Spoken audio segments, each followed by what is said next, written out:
Hello, Saints Nation. All right, so today's one is going to be.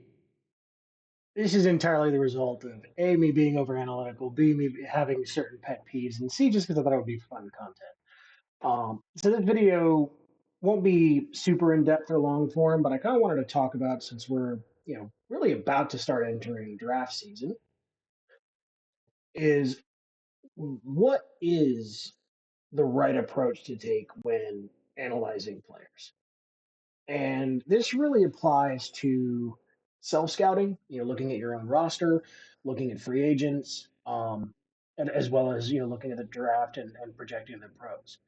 I'm going to stay pretty much intentionally, mostly high level without getting, really deep into specifics. But there's a few specific things that I definitely do want to touch on.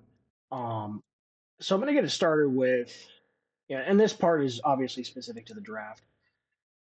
It's the part that I think most fans and honestly even some general managers are most familiar with, and it's looking at the measurables. I want a quarterback who's 6'3" to 6'5", around 205 to 225 pounds, strong arm, da da da da da. Like, 10.5 inch hands. Like, you have all these different measurables, and there's a relatively new advanced metric, the RAS score, relative athletic score, which is basically taking the physical testing numbers primarily from the combine and comparing them against historical numbers for that position. So your relative athletic score is like, how good of an athlete is this relative to the position historically. um, it's not worthless at all. Like, but this is our first point. What does this mean? So there are, depending on how you look at it, about a dozen different positions on both sides of the ball. So 11 and 11, you have, different, several different positions, and then you have different archetypes within those positions. Um, how relevant the measurables are and which measurables are relevant differs from position to position. So here, just as an example, not really meaningful how fast of a 40-yard dash a center, offensive tackle, offensive guard, defensive tackle, um, kicker, punter, those positions, like, I really don't care how fast they run 40 yards. Now, for your offensive and your defensive line, the 10-yard split matters. If you have some explosive metrics, like, does this guy deadlift beyond a certain point, or squat beyond a certain point? Like, those aren't tested at the combine, but there's still meaningful data there. Like, you have strength, you have stability, you have explosiveness, the vertical leap. You have, in tight ends and wide receivers and running backs, you have your three cone drill. Like, you have different tests that can test things that are relevant to those positions. Some things, like, I don't care what their 40 is. I don't care what my quarterback bench presses. To a certain degree, I don't care what a wide receiver bench presses. I care, his agility, body balance, hand-eye coordination. Like, now you do care about some other metrics like height. Height can certainly matter. Arm length, hand size, um, weight. Weight can definitely matter, but not just weight as a raw number, but weight relative to frame. So, like, you know 5'10", 195, which is, not the biggest wide receiver ever, but because he's 5'10", 195 is very different than 6'2" or 6'3", 195. If you're 6'2", 195, you might not be undraftable, but, like, there are going to be some questions there. You have that larger, taller frame. You have that longer, leaner body. How much punishment can you absorb? Because that taller frame, part of why you're taking that player is so that you can use them to do those things. And especially you get past 6'2", 6'3", 6'4", 6'5", if you're still, in the sub 200 range weight wise, yeah, these things matter. And that's really the contextualization of measurables is far more important than just the raw numbers. Like, again, even for some linebackers, like, do I want a linebacker that's in the 4.5s or ideally the 4.4s rather than a 4.6? Yeah, of course. You want speed and explosiveness, especially in the front seven. But what I really care about is that, 10-yard time, that 20-yard time, three cone drill, especially in today's NFL with all of the movement, the different formations, the shifts, how they perform in like a three cone drill or those type of agility drills. That's a far more meaningful number because you want someone who has short area quickness, explosiveness, but also the ability to change directions and not lose momentum or stop and then restart and shift rapidly, because those are things you're actually going to be asked to do in a game. Even if you're a clear out guy, like you're literally running like freaking posts and nines like the entire game, other than that guy, and that guy doesn't typically get the majority of the snaps, you're not running 40 yards constantly. So how fast you run that is not nearly as relevant as the things you're going to be asked to do more often. So that's one, like just flat out measurables. Are you contextualizing the measurables against the position and what they're asked to do?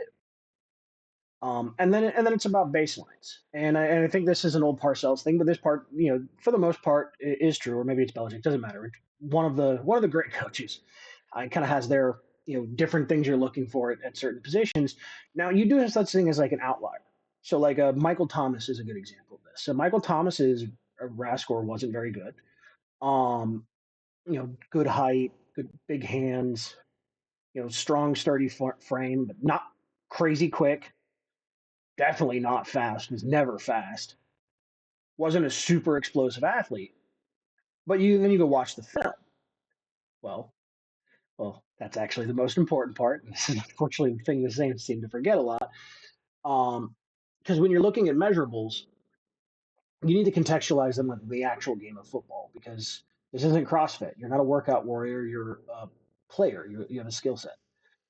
You need to be able to maximize and use that skill set. So, how do those measurables fit within the context of the role, the position, but also the player and the play style? Mike got away with it because he had incredibly crisp routes and he had fantastic body control and incredible hands, and he was really strong and used it. And so he was able to create separation at a very high rate. And then even when he didn't create separation, was able to catch contested passes. Extremely successful player. As an archetype, there are far fewer Mike Thomases than there are, Justin Jeffersons or pick Chase or pick your super explosive guy. And again, those guys are, incredible players right now, but it's not like they're the first of their archetype in the league. There's actually more of those guys historically than there are, guys like Michael Thomas who had extremely high production with his skill set. Um, so it's, part of it, again, this is projection. How much do you think you can get out of that player? Now, here's another component. So we're done with measurables. Here's another component about how to, and this is not just the draft. This is pro scouting, looking at your own team, etc. How do you actually like philosophically grade and project players? So a huge component of that is one, understanding, is the position of the player we're looking at, is the context dependent or independent? And here's what I mean by that. So if the player is in a context dependent position, that means that the statistics you have around that player are not entirely under their control. So that player's success has dependencies on other people. Chris Olave is a good example of this. So you've probably seen some of the advanced stats. Chris Olave gets open at an insane rate. He gets separation at an insane rate. He doesn't even, before this year, we obviously had a lot of injury issues, but previous years didn't get the ball at the volume his separation rate would say that he should. Well, that's a combination of things. The quarterback play. Derek Carr and Andy Dalton were pretty much a wash for different reasons, but pretty much a wash. The offensive line wasn't horrific all the time, but it wasn't great. You also look at the coaching and the play calling in particular. So, how many easy reps is he getting? How many times a game are you scheming him open rather than using him to scheme other people open? You look at those things and it starts to explain and contextualize the production and the differences in production. The part, so when you're analyzing the player, because they're a context dependent player, they do not just win on their own. You have to look at that player and go, I'm going to grade them based on the parts they could control, and then try to contextualize that against the film and the production. And those three things together really kind of tell you what type of player you're dealing with. Now let's look at a context independent position. So I'm going to go one offense, one defense. So quarterback is actually a context independent position. Having better tight ends, wide receivers, running backs, etc., will give you better quarterback play.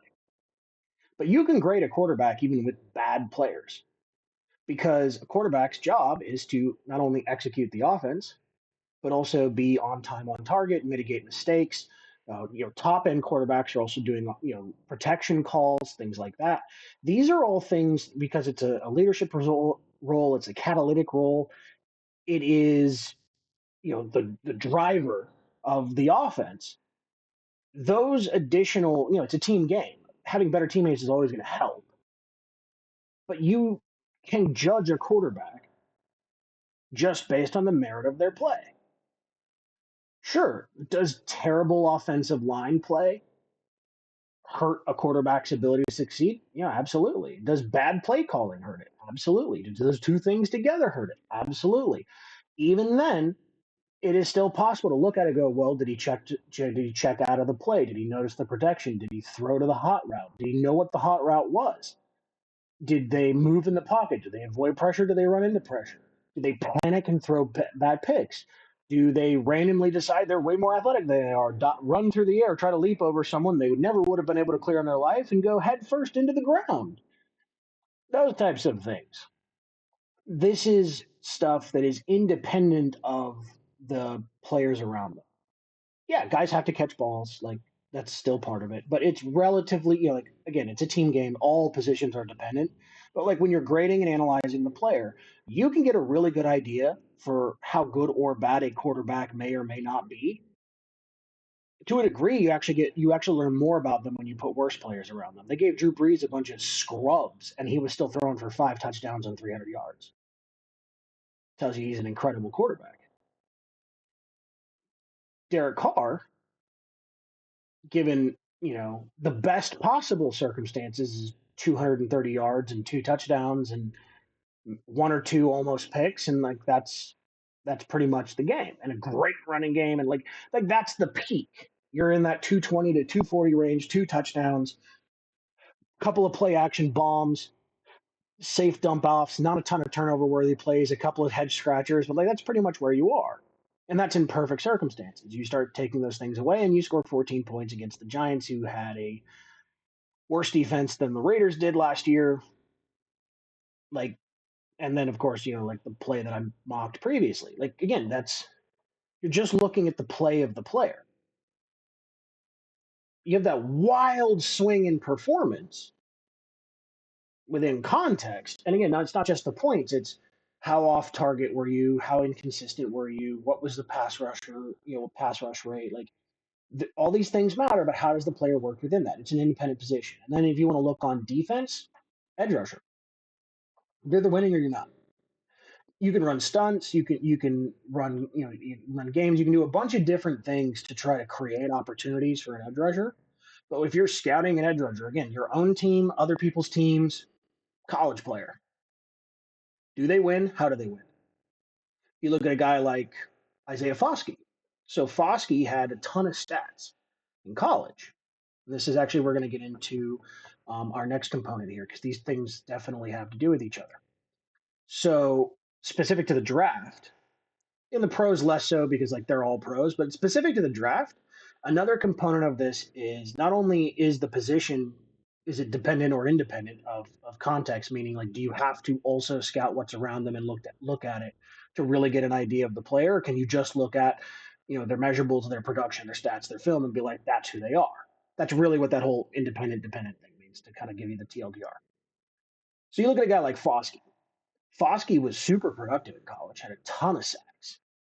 Well, defensive end is an independent position, meaning you can just look at the player.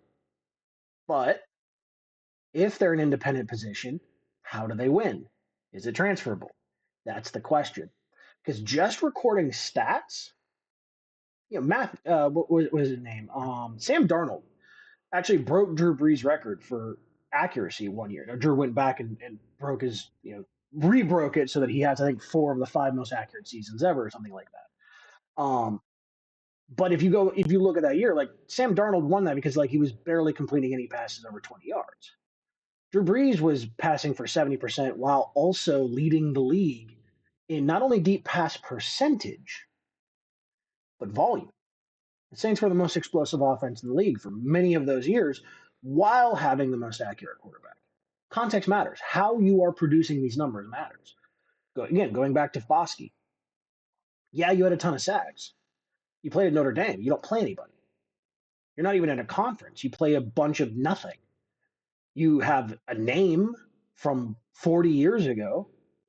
And now maybe with NIL, because like Notre Dame has like, we touch kids money, like maybe Notre Dame will be a regular competitor again, and maybe they'll actually have to play some actual competition. We'll see.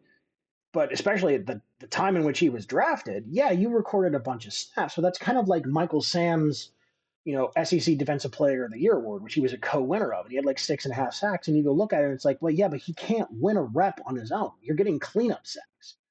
You go look at the Foskey's tape. There's a lot of cleanup sacks. He either won at Hut because he wasn't a great NFL athlete, but he was a way better athlete than a lot of the guys Notre Dame was playing. But wasn't super twitched up. What didn't have crazy measurables. Not a super fluid athlete. Zero pass rush moves. Doesn't have an incredible motor. Like you go back, you watch the tape, you see the player, and you go, I don't think this guy projects. So again, like for dependent players, like you're dependent on the circumstances and the stuff around you. Now let's talk about running back. Genty. We'll use Genty from this year's upcoming draft. Um, so dependent players.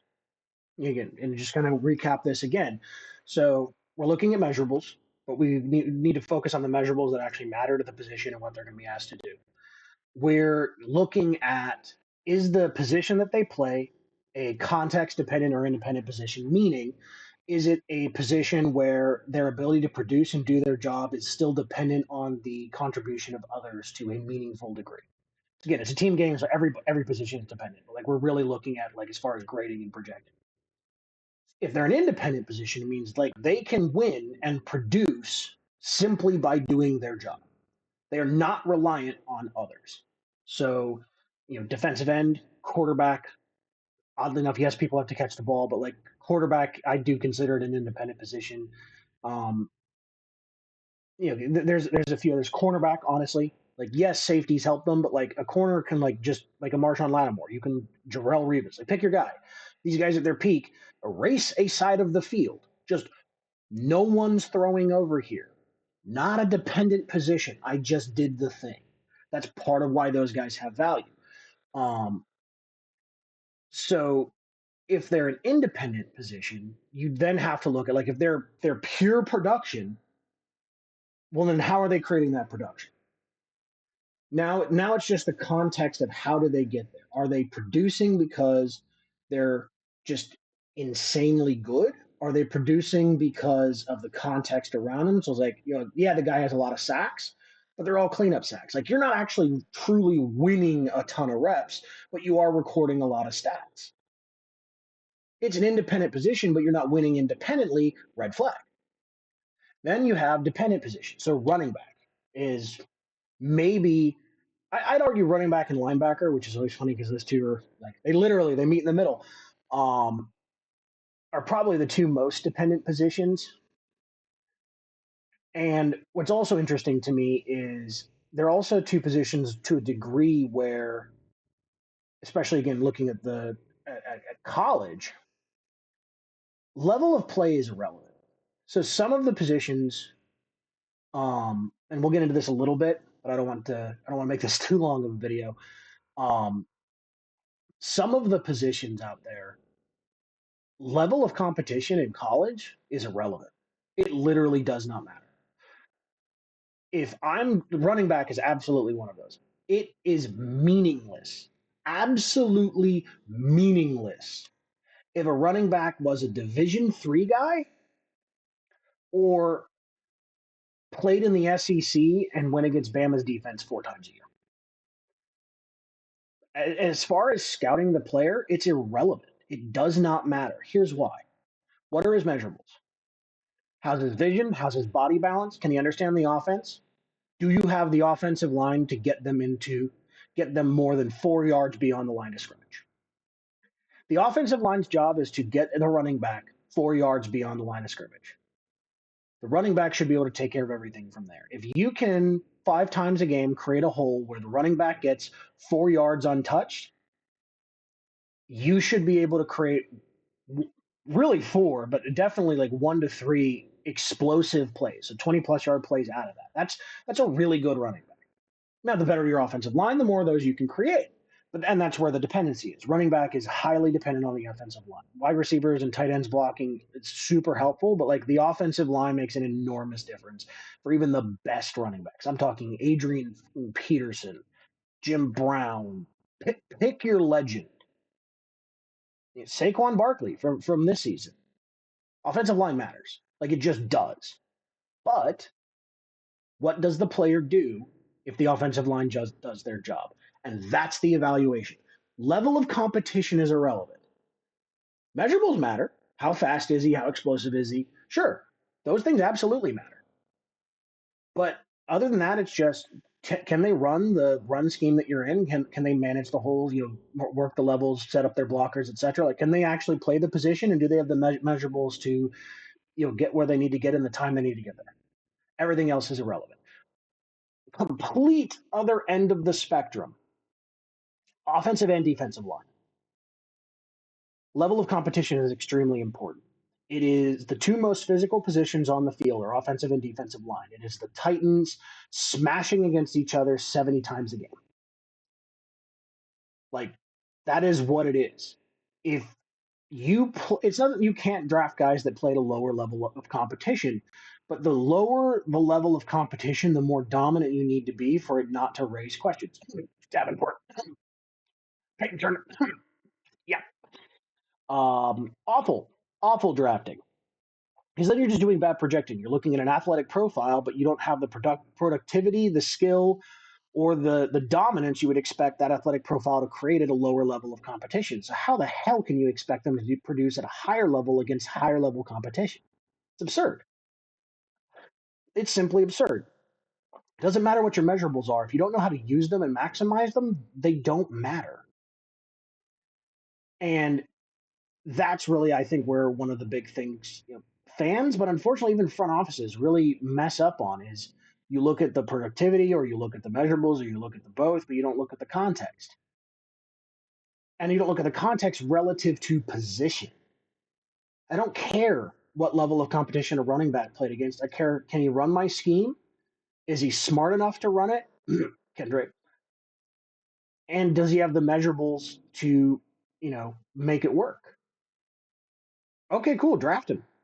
It's why you see so many mid to late round pick running backs or even UDFAs have success over extended periods of time. Like, it's just a can you check these boxes and go position. That doesn't mean it's not valuable. It's an extremely valuable position, but it's the nature of the position. Offensive and defensive line level of competition matters. Another position where level of competition doesn't actually matter: quarterback.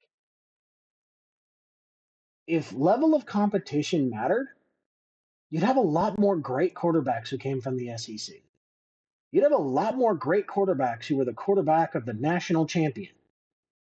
You got a lot of Matt Leinarts out there. Not a good pro quarterback at all. Just wasn't. Now, Joe Burrow has been a great pro quarterback. Patrick Mahomes is probably the best quarterback we've ever seen. He wasn't in the college football playoff. Tom Brady was basically a damn backup. Drew Brees was a second round pick. He played at Purdue. Like, because it's an independent position, you're really looking at purely the capability to execute the core elements of the position. regardless of competition. If the receiver is open and you throw a great pass and the receiver doesn't catch it, it doesn't necessarily record a stat, but if I'm scouting that player and I go, well, if I give him better receivers and he throws accurate passes like that, on time, on target, he will produce bigger numbers. If you can read defenses and make adjustments and make 3 level reads and throw timing routes and throw with touch and do the things that are like really high level quarterback play, if you demonstrate the ability to do those things and especially to do them consistently, like I don't care about your level of competition because okay, cool, well you did that against worse players, but if you can do the same things and I put better players next to you, you should be able to produce the same results provided you have the requisite physical tools to execute things the same way. It's that simple. That's why it's an independent position. And like to me it's just that simple. But we're now going on almost 30 minutes here, so if you stuck all the way through, I appreciate it. I hope you found it interesting.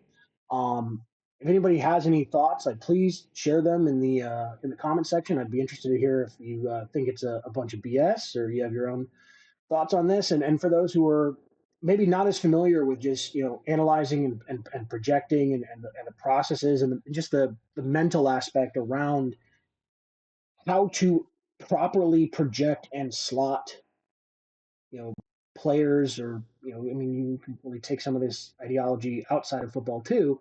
I hope this was informative for you. So, more content coming out later this week. Hope you guys enjoyed it. Don't forget to do all the YouTube things, like, comment, subscribe, helping people see the channel. And we'll be coming at you again here soon with reviewing the defense and, God willing, my reaction to the team finally picking their damn head coach.